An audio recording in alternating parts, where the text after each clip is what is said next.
I play a character called Andy Rawlinson, and he was really good friends with Julia Lucan, who died 12 years previously, and I kind of feel like his life kind of came to a bit of a halt when she died, and that he's still kind of trying to get over like the death, and it had such a strong effect on his life, as indeed it did to his her father's life, to Julia's father's life. He's a self-made businessman whose daughter, who was a musical genius, died 12 years ago in the room where this play is set. Ghost story. That's what it is, it's a ghost story. It is a ghost story by Alan Ayckbourne. Alan Ayckbourne, one of our greatest, writers, certainly of the last 30 years, 40 years maybe. I saw my first Ayckbourne probably mid-70s, and he's still going strong. And when he writes a play, it's a marvellous play. He used to wind me up a lot like that.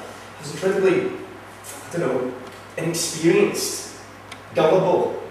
It's pathetic, really. Women can always, can't they? When they feel like it. Turn you inside out. As well as it being a ghost story, it's a bit of a whodunit where you're trying to work out who is responsible and in a way we all are. Like, we're all carrying around a bit of guilt with us, so they're interesting characters to play. Well, I think they can expect sheer terror. To you and explain. Well, you better bloody had. Excuse us. That's quite all right. Perhaps I shouldn't have said it was peaceful. I appear to static.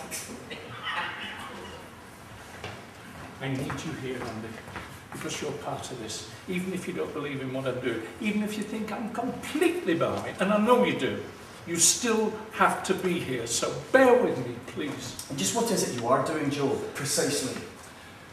I want to know why she died. I think we had to stop the show 4 times because people had reacted. Sometimes, there was one occasion where somebody was genuinely ill, but at other times it actually freaked people out. And we had to stop the show until things were settled down and sorted out, and then we could carry on.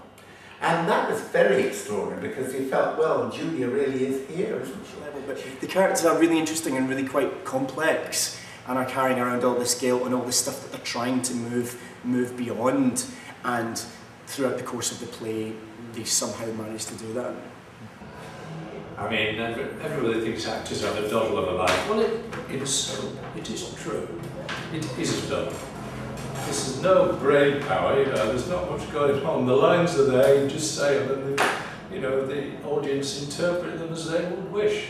But this, you've got to interpret them for an audience, and you've got to tell them, and you've got to point them in the right direction, and that's a kind of a joint effort between us, the director, lighting, music, sound, everything.